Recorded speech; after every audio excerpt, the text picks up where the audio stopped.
علامہ فرماتے ہیں کہ خودی کی یاوری سے جبریل جیسے بالوں پر جو ہیں وہ تو پیدا کر سکتا ہے اور کثرت میں احدیت کا تماشا کر سکتا ہے. یعنی یہ جتنی مظاہر فطرت ہیں وہ فرماتے ہیں کہ ان میں تمہیں اللہ کا نور نظر آئے گا. بالکل تو یہ تھوڑا سا پڑھ کے سمجھائیے ذرا. جی اس میں مزید آگے چلتے ہوئے اسی جواب کو ایکسٹینڈ کرتے ہیں. اور میرے خیال میں پروفیسر صاحب یہ جو ابھی ہم نے پہلے وہ خودی کے مختلف مشہود ہونے والی بات کی ہے اور اس کو ڈھونڈنا کہاں سے چاہیے، ایک تو ہمیں یہ بتا دیا کہ ضعیف لوگوں سے. اچھا یہاں ایک چیز مس ہو گئی. حضرت سلیمان قرآنی واقعے کے مطابق آپ کے پاس اتنی بڑی یہ سلطنت تھی، صحیح، اللہ تعالیٰ وہ سلیمانی رنگ پھر ہمیں وہاں پہ عطا فرمائے فلسطین کے اندر.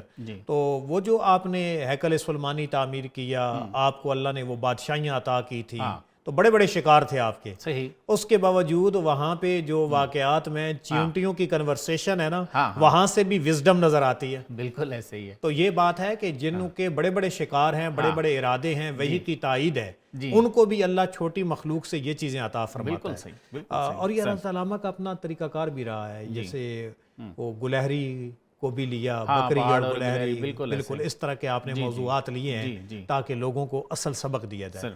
اچھا اب آپ کے سوال کے مطابق کوئی اگر چاہتا ہے کہ یہ مقامات ملیں تو اس کے لیے لائے عمل کیا ہوگا؟ جی سر. یہ آپ مزید فرماتے ہیں بیا ریحائے او از خود خبر گیر، فرماتے ہیں کہ خودی سے یاری لگا اور اپنی خبر پا. یعنی او کا مرجع خودی ہے، جی، عرفان ذات. جی تو جبریل امی بالو پر گیر، تو جبریل امین کی طرح بالوں پر حاصل کر لے گا. اللہ بسیاری کشا چشم خرد را. پھر فرماتے ہیں کہ کیا کرے گا مزید جب وہ نعمت عظمیٰ حاصل ہو جائے گی.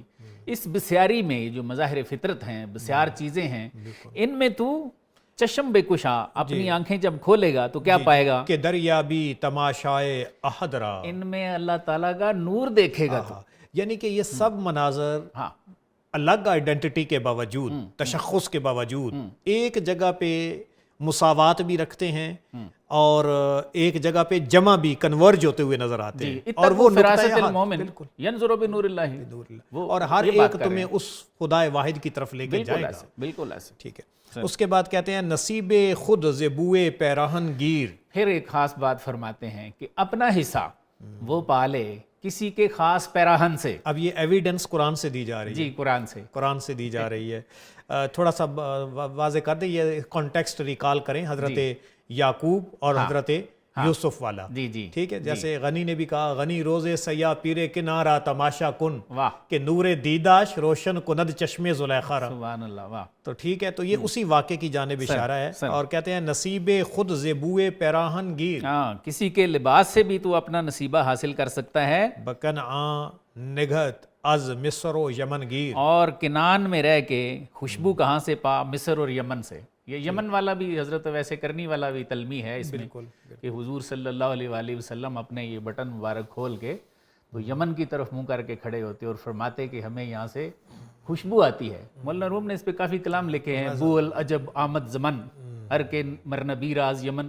یہ حضرت باعزید بستامی رحمۃ اللہ علیہ، معروف کرخی رحمۃ اللہ علیہ کے بارے میں فرما رہے ہیں. مجھے بھی ایسے خوشبو آ رہی ہے جیسے حضور کو یمن کی طرف سے ویسے کرنی کی خوشبو. آپ نے خوشبو کی بات کی تو مجھے آج کا جو ہمارا بارڈرز کے اوپر سینیریو بنا ہوا ہے، اس ہندو قوم کے بارے میں جہاد پہ جو حضور نے احادیث طیبات فضیلت میں ارشاد فرمائی ہیں. جی سر پلیز. اور 30 خصوصاً وہ احادیث طیبات جو یہاں کے ان قافلوں کے بارے میں اور ہمارے ان مجاہدوں کے بارے میں ہیں جو اس ہندو اور اس قسم کی رسومات اور ان لوگوں کی ذہانت رکھنے والے لوگوں کے ساتھ جہاد میں برسر پیکار ہیں. حضور نے ادھر بھی رخ مبارک کر کے فرمایا تھا، جس کو حضرت اقبال نے بھی ایکنالج کیا ہے. ٹھیک ہے کہ مجھے ادھر سے اپنی محبت کی خوشبو آتی ہے. ٹھیک ہے. ہندوستان کی طرف سے. تو اس طرح آقا کریم صلی اللہ علیہ وآلہ وسلم کی یہ جو خوشبو والی کیفیت ہے نا، یہ اصحاب معرفت کے اندر اس کی بہت بڑی اہمیت ہے. بالکل ایسے اس کی بہت بڑی اہمیت ہے. تو وہ یہی ہے کہ آقا کریم صلی اللہ علیہ وآلہ وسلم کو بھی یہ چیزیں محسوس ہوئی. اور یہاں پہ یہ جو ایکچولی بتایا جا رہا ہے، حضرت یعقوب کو اپنے بیٹے حضرت یوسف کے اس پیران سے جو خوشبو آئی تھی اس کی بات لا رہے تھے. بالکل ایسے. سر اس کو پلیز. خودی سیاد و نخچیر شمہر و ما. فرماتے ہیں کہ خودی شکاری ہے اور شکار اس کا چاند سورج ہیں. اسیر بندے تدبیر مہر اور ہوما، اس کی تدبیر کے چاند سورج اسیر ہیں. اسیر ہے. چوں آتش خیش از اندر جاں زن، فرماتے ہیں کہ آگ کی طرح اپنے آپ کو اس جہان پہ ڈال، شب خون بر مکان و لا مکان زن، اور مکان و لا مکان پہ شب خون مار.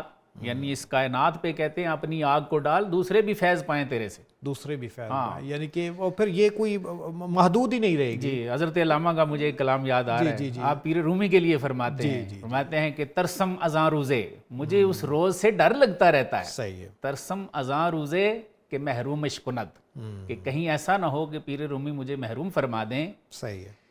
آتش سینہ خود بر دل دیگر زند، کہیں ایسا نہ ہو کہ اپنے سینے کی آگ میرے علاوہ دوسروں پہ پھینکنا شروع کر.